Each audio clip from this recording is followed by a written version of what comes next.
Bonjour à tous et à toutes. Alors aujourd'hui, on va essayer de résoudre l'examen national 2023 pour les sciences économiques.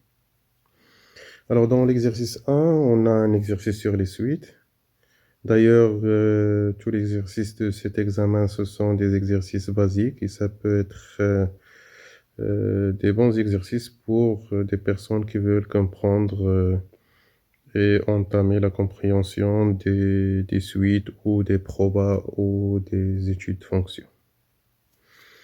Alors donc on a une suite qui est définie par récurrence et lorsqu'on dit que c'est une suite qui est définie par récurrence, ça veut dire on nous donne la suite avec son terme Wn plus 1 et pas Wn, donc c'est pas le terme général.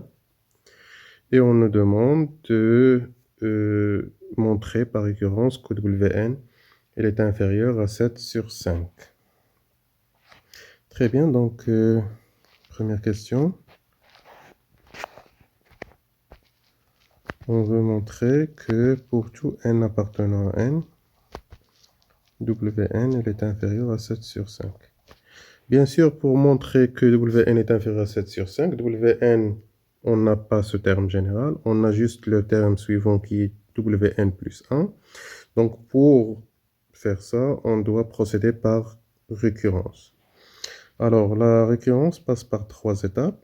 La première étape, c'est qu'on va vérifier que cette proposition-là, elle est vérifiée pour W0.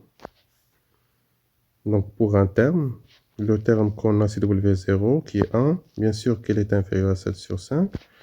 Donc, on peut dire que la proposition est vérifiée, mais seulement pour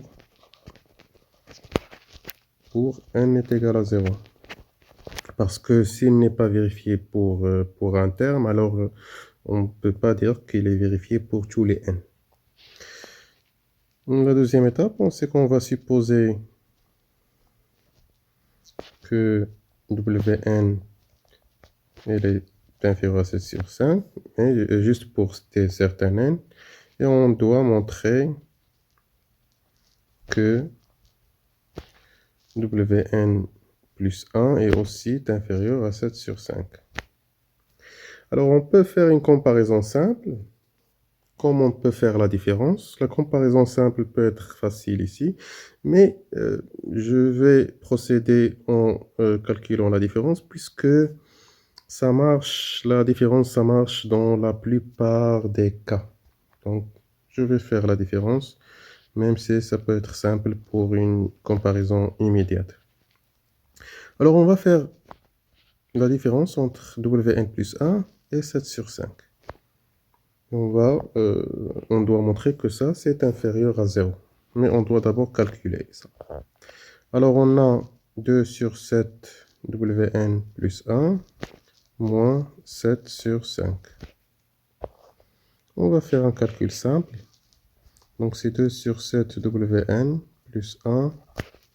On va calculer ça. On va réduire au même dénominateur. Ça donne 5 sur 5, donc moins 2 sur 5. Très bien, on va étudier le signe de cette expression-là. On sait que Wn, c'est inférieur à 7 sur 5, d'après la supposition qu'on a fait. On va multiplier les deux côtés par 2 sur 7. C'est un nombre positif, donc ça ne va pas changer de signe. On va simplifier un peu.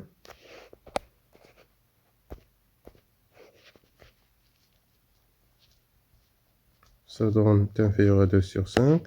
Et si on soustrait 2 sur 5 des deux côtés, ça va donner inférieur à 0. Donc la différence est inférieure à 0. Donc Wn plus 1 est inférieur à 7 sur 5.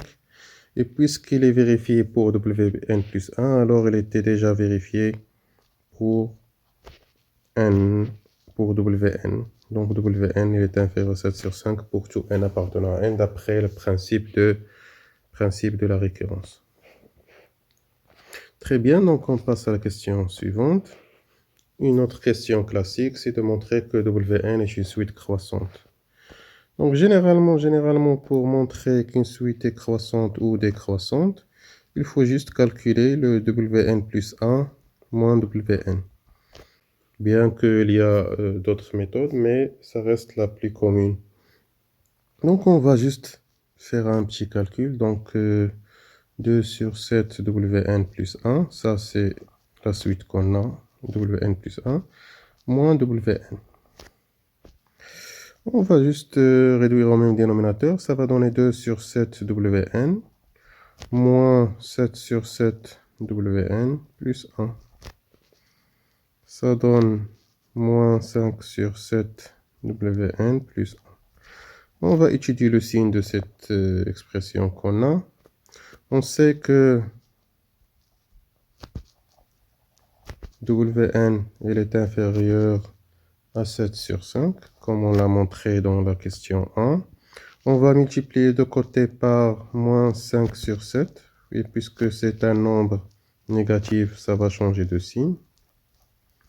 Fois moins 5 sur 7.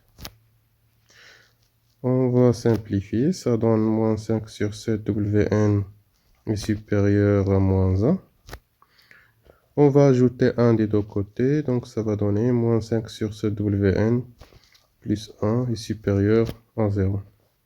Donc, qu'est-ce qu'on a montré? On a montré que Wn plus 1 moins Wn est supérieur à 0, chose qui peut dire que Wn est une suite croissante.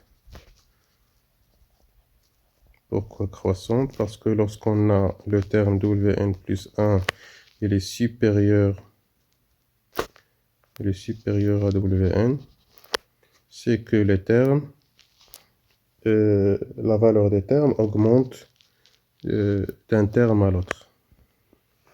Alors la suite, elle est croissante.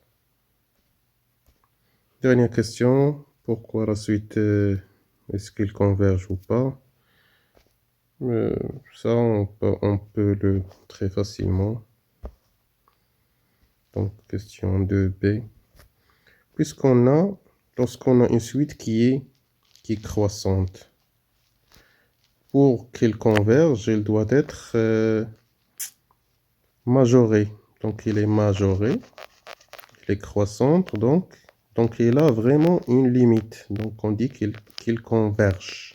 Donc, soit une suite qui est croissante et majorée, soit une suite qui est décroissante et minorée. D'accord? Donc, dans ces deux cas, on peut dire que la suite, il converge. Donc, c'est ce qu'on a ici. Donc, on a Wn qui est une suite croissante. On a montré déjà que est majorée, bien sûr, est majorée par 7 sur 5. Majorée, c'est quoi? C'est qu'elle est inférieure à... Tous les termes sont inférieurs à 7 sur 5. Pour tout n appartenant à n, donc elle est majorée par 7 sur 5. Donc, donc Wn converge. C'est une suite qui est convergente. Voilà, c'est tout pour cet exercice. À très bientôt.